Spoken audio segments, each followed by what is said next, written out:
So in the earlier class, we looked at various polarizations, out of which the last polarization is space charge polarization.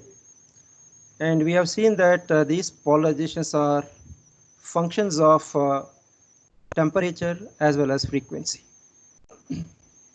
So as the frequency is varied, the polarization or the dielectric constant changes, and as the temperature changes, the polarization also changes. But in the earlier classes, we have seen that electronic and ionic polarizations are quick, whereas the space charge polarization is not that much quick because it involves the movement of ions. As the ion movement is involved, okay, it takes longer time. Now, the total polarization caused by all three different mechanisms is responsible and contributing the net polarization in the given material, and that we are writing it as total P total is equal to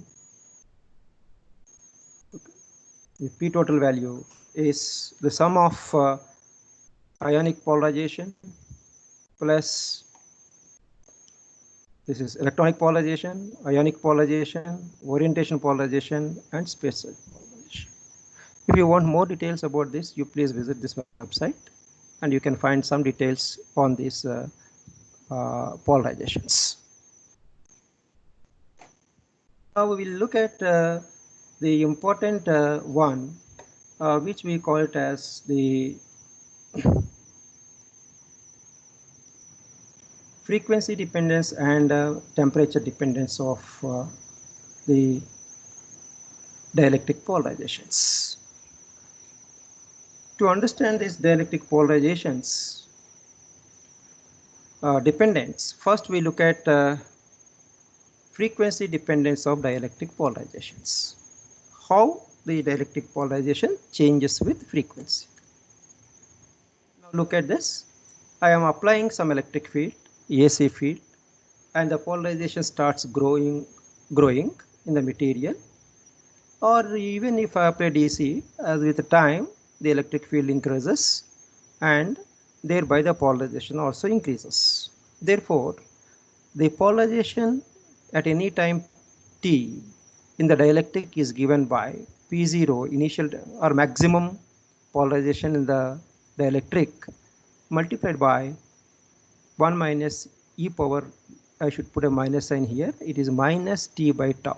It is not plus, it is minus t by tau, where P0 is the maximum polarization that is obtained when you apply a static field or a DC field for a longer time. That's what we call it as prolonged application.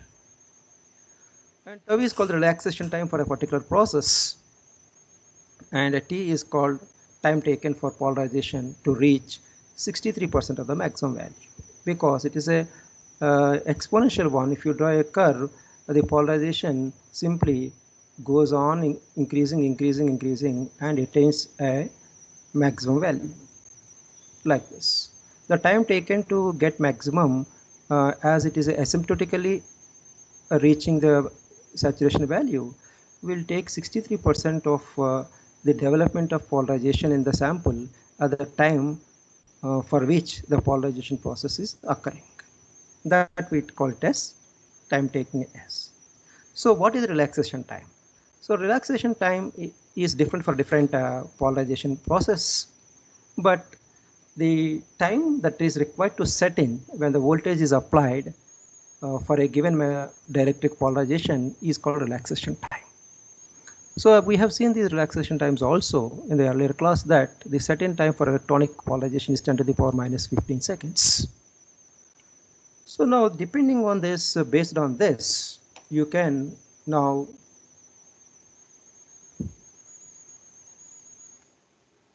see the various equations.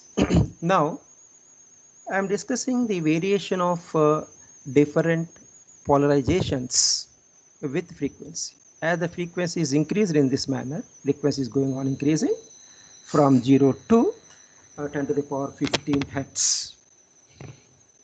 When it has gone up to 10 to the power 15 hertz, you can see that there are changes in the polarizations. As the electronic polarization is set very fastly and it will be there responding to higher frequencies up to 10 to the power minus plus 15, because the setting time is 10 to the power minus 15, f is equal to 1 by t, the frequency f is equal to 1 by t. Thereby, the setting time is 10 to the power minus 15 for electronic polarization. That means it will be there from zero polarization, low values of frequency to very high frequency. The polarization will be there up to this. This is the available region of electronic polarization. But there is a peak here. Whenever the polarization is undergoing changes, the absorption will be there, therefore it goes up and again comes. And I am drawing this curve for a dielectric constant, that is epsilon. So dielectric constant is directly proportional to polarization, therefore this curve is also in terms of polarization. If the frequency is around 10 to the power 13 hertz, you can see that the setting of ionic polarization.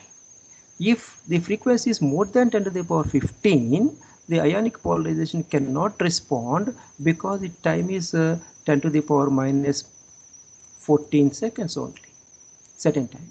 If you are reversing the field faster than this, ions cannot find a time to reverse their directions, and therefore they don't respond at all. Hence, at higher frequencies, higher than 10 to the power 13 hertz, ionic polarization contribution will not be there because they cannot be that much fast to reorient themselves in the direction of applied field. What does this mean?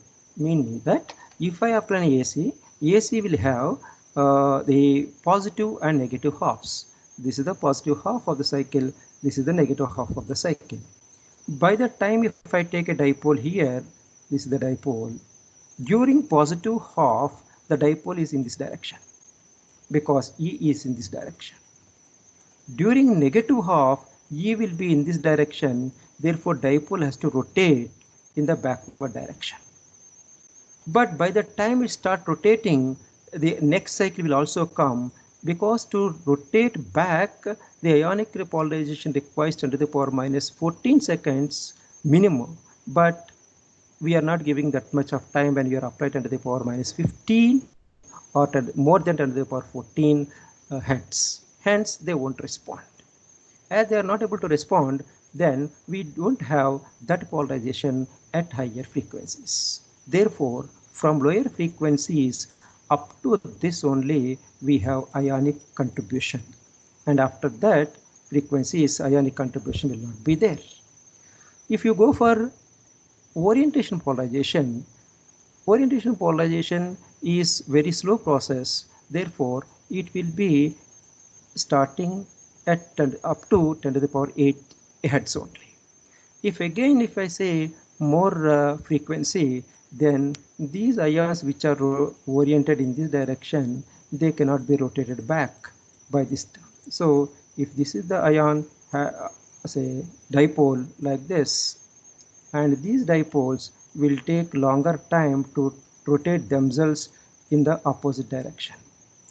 Okay, therefore they don't find sufficient time to reorient themselves in the direction of applied field, as the AC changes its fields for each half, positive half and negative half. Hence, orientation polarization will be there only from lower frequencies up to this. And in most of the cases, the space charge polarization is the slowest process, and it starts only at very low frequencies, and it will be there up to this. Therefore, this curve will be showing you the variation of various polarizations with respect to the frequencies. Hence, electronic polarization will be there even at higher frequencies up to 10 to the power 15 hertz. Ionic polarization will be only up to 10 to the power 13 hertz, and orientation polarization is up to 10 to the power 8, and the space charge polarization is around 60 to 70 hertz, below 100. That's what we call it as power frequencies.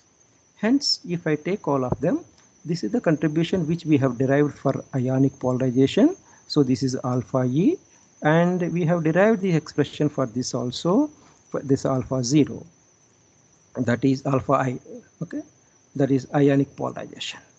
So the contributions which we have written here shows that the first term is because of ionic contribution, which we have also derived it, and this is because of ionic polarization alpha I. And we have not derived this is because of orientation polarization alpha 0. And I should also write here plus alpha S, that is space charge polarization, but this is very small, therefore approximately here I have taken 0. Therefore the net polarizability alpha is equal to the sum of all polarizabilities due to various polarization mechanisms. Now we will see the net polarization. This is the net polarization, this is the net polarizability, and these are the corresponding values. And this I have taken as 0.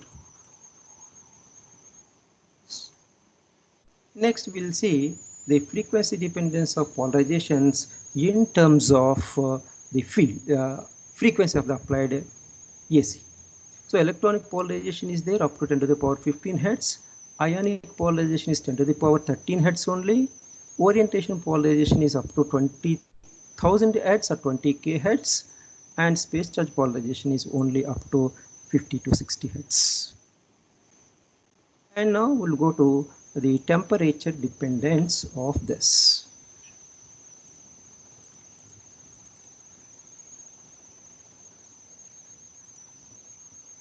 So temperature dependence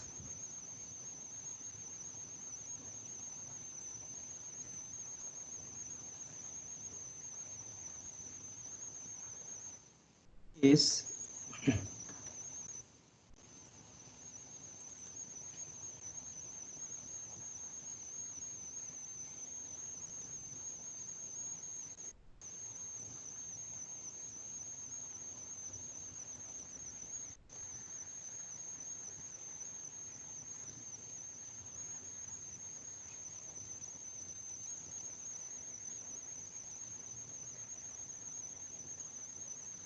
so the temperature dependence of dielectric polarizations are something like this.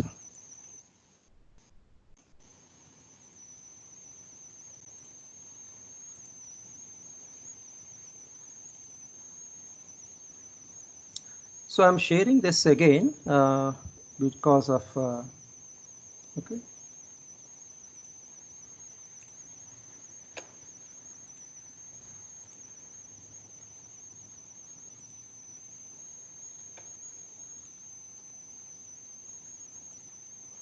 Yeah. Yes, now I'm just continuing it. The temperature dependence of dielectric materials. The temperature dependence of dielectric materials is also an important one, because as the temperature changes, the dielectric polarization changes, and therefore the dielectric constant value changes. Hence, electronic polarization, ionic polarizations are independent of temperature, because the electron charge or ion charge is not dependent on the temperature.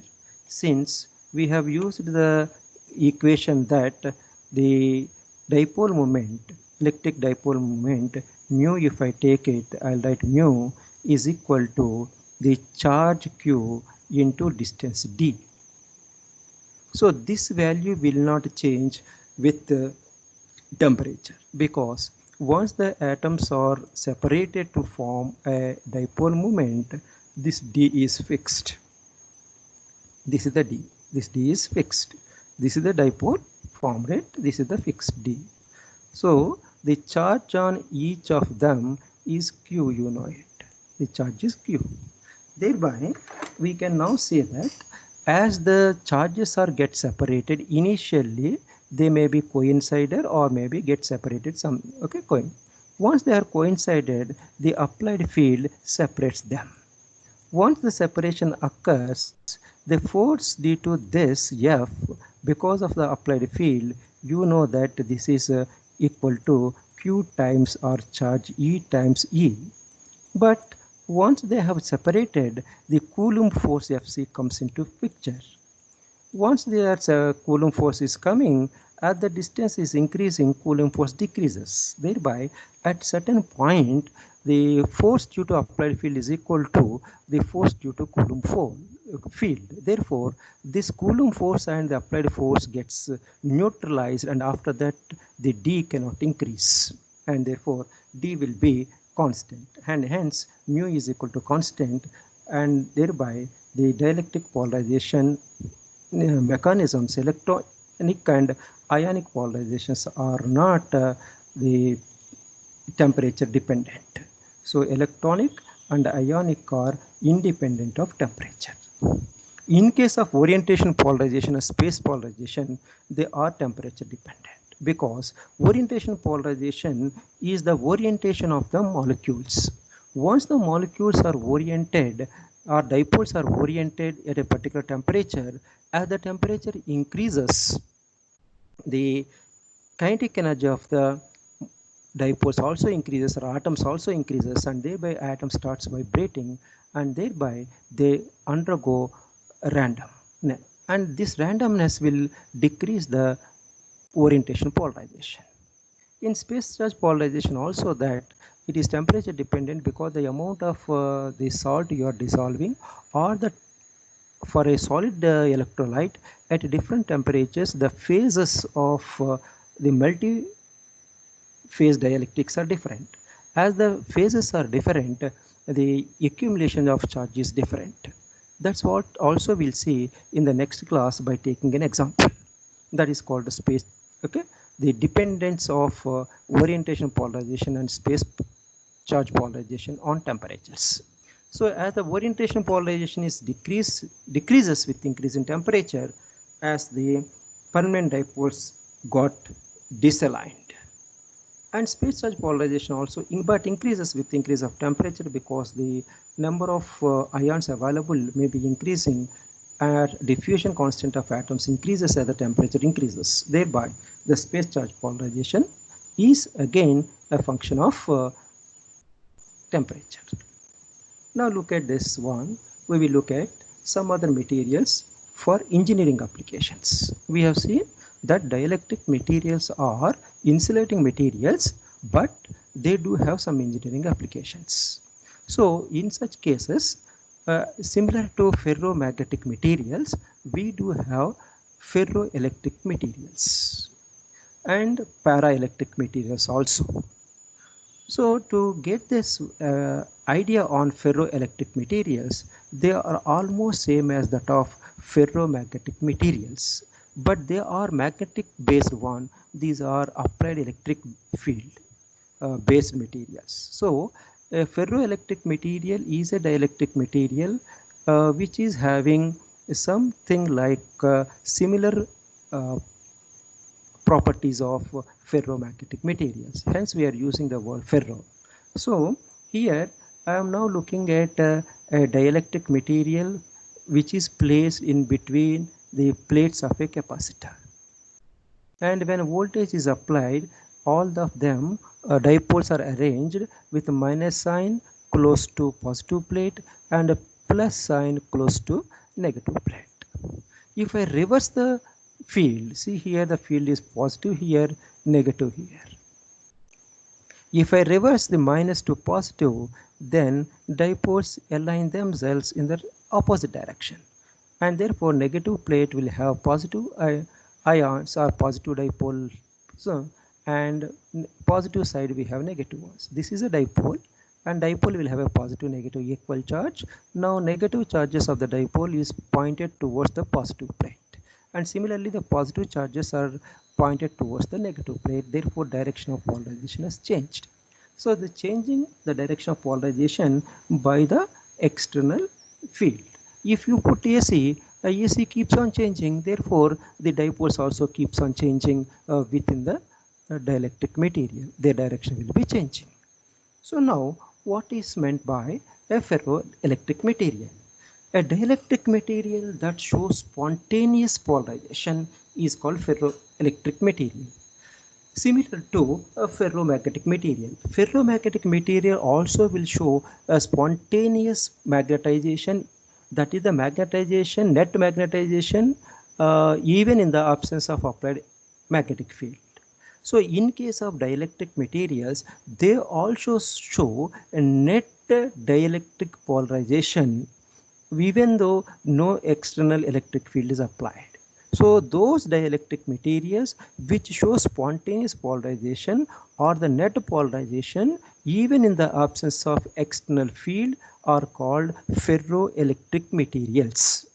These ferroelectric materials find a lot of engineering applications, especially in communications and other electronic circuits. So by reversing the direction of the field, the polarization can also be inverted. So thereby you can switch the dielectric from one state to other state by changing the voltage applied. So this is called switching action. So switching action is used in various applications.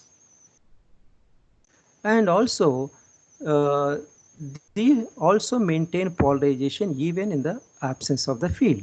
That's what we call it as spontaneous polarization. And most of these materials will show almost similar properties to ferromagnetic materials like hysteresis, spontaneous magnetization, okay, etc. And also BH curve. There they show BH curve. Here they'll show PE curve. PE curve means the polarization versus applied field E. There it is magnetization B versus H. Here it is P versus E. So the curve is same. So that's why hysteresis loop is also shown by ferromagnetic materials, and the ferroelectric materials also show hysteresis loop. You should know that an hysteresis loop or a BH curve or a PE curve, if a material exhibit, means that it can be polarized either magnetically or electrically in two states, that is in up state or down state, and therefore it will have zero state or one state. Thereby all those materials which are showing a good hysteresis curve or a square hysteresis curve can be used for the applications of memories. We have memory applications. Therefore ferroelectric materials are used for memory applications similar to ferromagnetic materials. But all these ferroelectric materials will show definitely the spontaneous polarization. Another one called piezoelectricity or pyroelectricity. That means ferroelectric materials are piezoelectric as well as some of them are pyroelectric. So these pyroelectric and piezoelectric properties of ferroelectric materials are used in various sensor applications. So the dielectric constant of these materials is very high, and maybe around 20 to 30,000, or sometimes it is maybe 60,000 also, dielectric constant values, very high. And these high dielectric constant materials are most useful in making supercapacitors. Ferroelectricity is also showing a dielectric hysteresis, and therefore they are showing similar ferromagnetic hysteresis effects. They are called ferroelectric materials, and they can be used for memory applications. And similar to this, some of the best examples of the materials which we see it, some of the examples of dielectric materials are barium titanate is one of the best material, barium titanate, and based on this there are several materials they have prepared now, but barium titanate is highly studied. If you just enter barium titanate in a Google search, you will get a lot of curves and a lot of applications and more research papers published on this. And in addition to barium titanate, we have some other generally used ones like potassium dihydrogen phosphate, Roselli salt, and etc. These are ferroelectric materials. And now we will look at the structure of barium titanate, because barium titanate is highly studied ferroelectric material. Most of the ferroelectric materials are anisotropic crystals. You know that isotropy means showing same properties in all directions. Anisotropy means showing the physical properties different in different directions. So a ferromagnetic material will also have and follow Curie-Weiss law similar, and ferroelectric material is following a Curie-Weiss law similar to ferromagnetic material. And at a temperature called Curie temperature, okay, it will be showing ferroelectric characteristics, and if it is above Curie temperature, then it will lose its ferroelectric behavior and becomes paraelectric material. Now we will see how barium titanate will show the permanent electric dipole moment. At a particular temperature, maybe temperature greater than 120 degrees centigrade, if you see it is greater than 120 degrees centigrade, I'm taking here, okay, then what happens is that all the barium atoms, barium BaTiO3, I'm taking, all the barium atoms takes the corner of the cube. All 8 corners, all barium atoms are there. And all face are occupied by oxygens. This is the one face, the opposite face. This is the top face, this is the bottom face, okay? And this is the front face, this is the back face. All faces are occupied by this. In addition to this, we have one more titanium atom at the center of the body center of the cube unit cell. And this titanium is the smallest and is very small sized atom and having a valency of +4, which is exactly at the center. And all oxygens are connected to this titanium atom, which is there at the center of the unit cell. If the temperature is changed, then because of the changed temperature, the titanium atom, instead of exactly at the center, it shifts upwards. As the titanium atom is shifted from center to other place, slightly upward position, then dipoles are formed. When it is at the center exactly, the net center of positive charges and net center of negative charges are coincided in this case. Therefore, dipole moment mu for this structure at this temperature is 0. But when it is slightly shifted a distance of x, then oxygens are bounded to the titanium by a chemical bonding. Therefore, when it is shifting, it makes the oxygens to bend. Therefore, the oxygens are bended. They are not now exactly the same positions. Therefore, dipoles are induced in the barium titanate crystal. And this barium titanate crystal shifting of titanium or displacement of titanium atom from its center slightly move up, it creates the disturbance in the oxygen atoms positions, and thereby a dipole is formed. And this is for one unit cell. There will be a lot of unit cells in a given one. Thereby, the shifting of titanium atoms is responsible for giving dipole moment to barium titanate.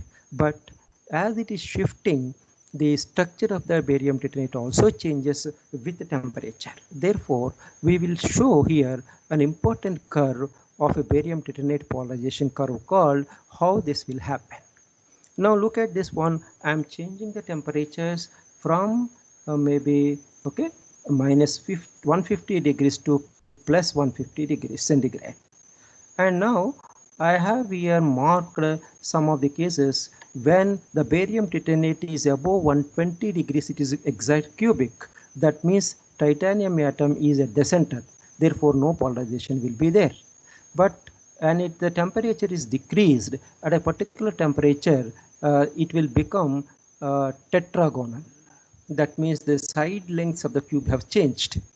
And if the temperature is further decreased, then it will become orthorhombic, because orthorhombicity, if you look at this, the sizes, the unit cell dimensions are changed. And if you further decrease the temperature, it go to rhombohedral. So such a materials is changing their phases from cubic to tetragonal to orthorhombic to rhombohedral when the temperature is decreased. or when the temperature is increased, rhombohedral to cubic, they are changing. And such materials are generally called as multi-phase dielectrics. There are different phases.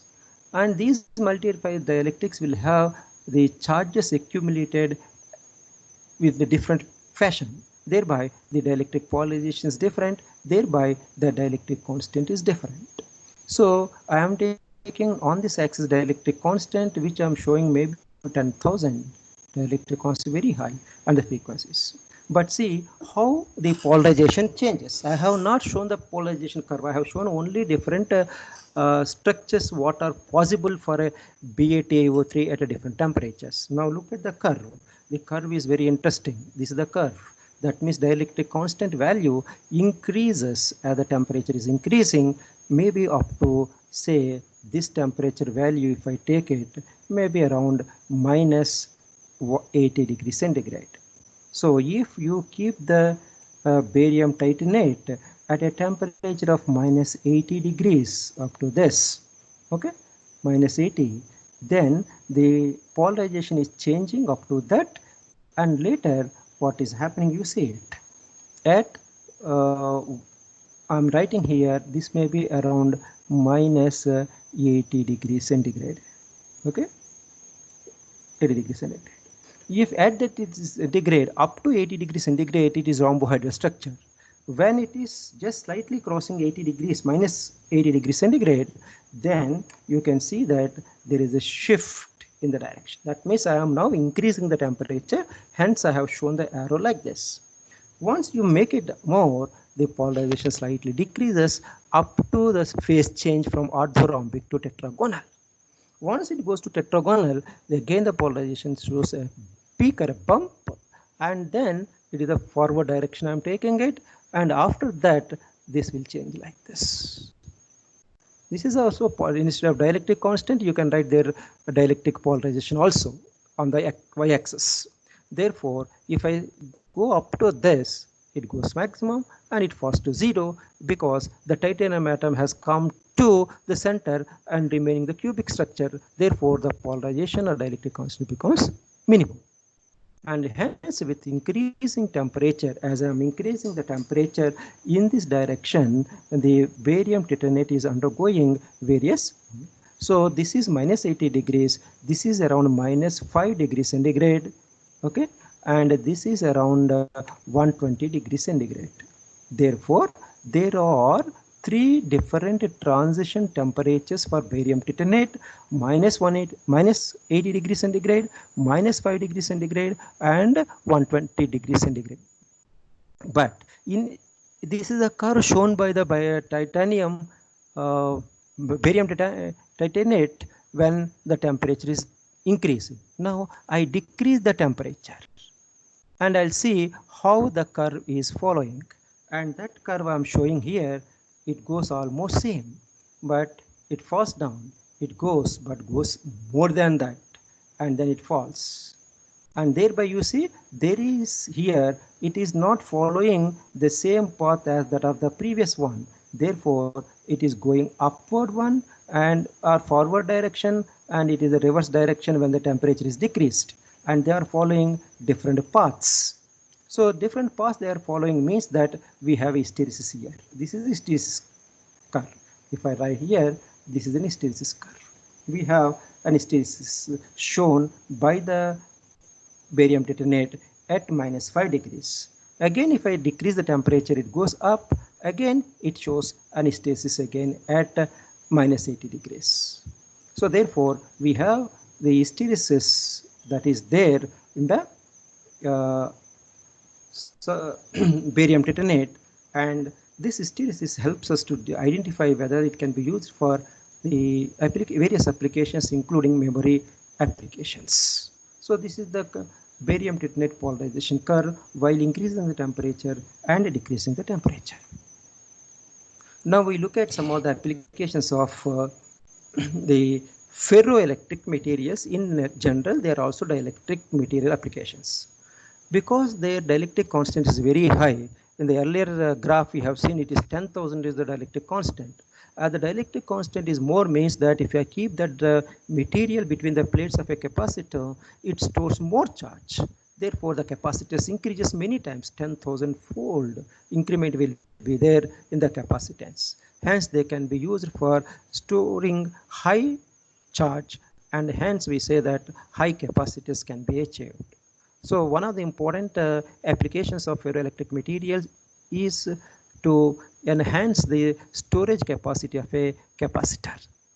And next one is that they can be used as memory devices because they show almost a square hysteresis loop. A square hysteresis loop means they go exactly a square by showing a relation between the either here is I'm taking on this the applied electric field E, and on the y-axis I take the polarization P, and the PE curve, polarization curve is such that it increases, goes like this, it comes by saturation exactly like this, and goes like this, and goes like this. It shows a square hysteresis loop. A square hysteresis loop is very useful in utilizing them as a memory applications. Therefore, we may have ferroelectric ramps like ferromagnetic ramps. And in optical communications, ferroelectric crystals are used for modulation and producing a phase delay also. And mostly they are used as a microphones, as a transducers to convert electrical signals to mechanical signals, or mechanical signals to electrical signals. And they use piezoelectric property, and you know that piezoelectricity is the property where by application of external pressure the crystal, piezoelectric crystal or ferroelectric crystal, undergoes vibrations, and these vibrations are so high that they produce frequencies of very high values. Therefore, they are in the ultrasonic range frequencies. Thereby, a piezoelectric crystal, if you apply some pressure, it undergoes, it produces voltage.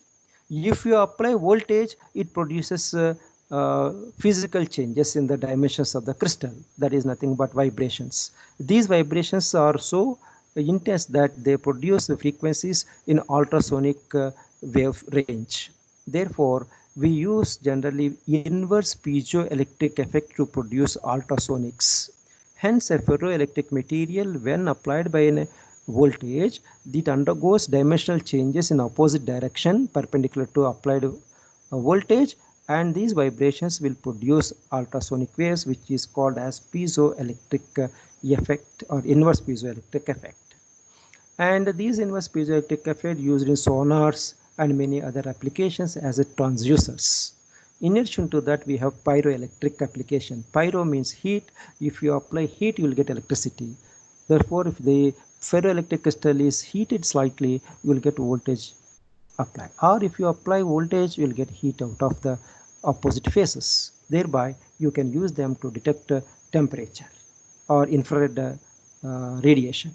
So therefore, ferroelectric materials are having huge number of engineering applications like supercapacitors or capacitor with high capacitance, memory devices, in communications, transducers, and also to produce ultrasonics, and they can be used as acoustic transducers or infrared detectors or temperature sensors.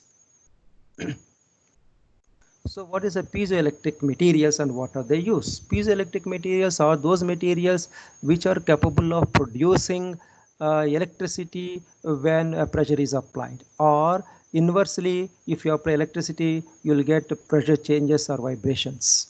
Therefore, these piezoelectric materials, which are ferroelectric materials, are having a lot of applications in various industries, including automobile industries, computers, consumers, medical, and military applications. So you use them for various applications in automobiles, airbag sensors, okay, and there are many other sensors also mostly used in automobiles, computers, disk drives, inkjet printers. We use this, and the rest of them are given here as applications of piezoelectric materials. Then if you look at the Next topic, which we call it as internal fields in solids, and we'll derive an equation called Clausius-Mosotti's equation that we will do in the next class. So meanwhile, those who are having any doubts, they can ask the doubts to the chat. Okay.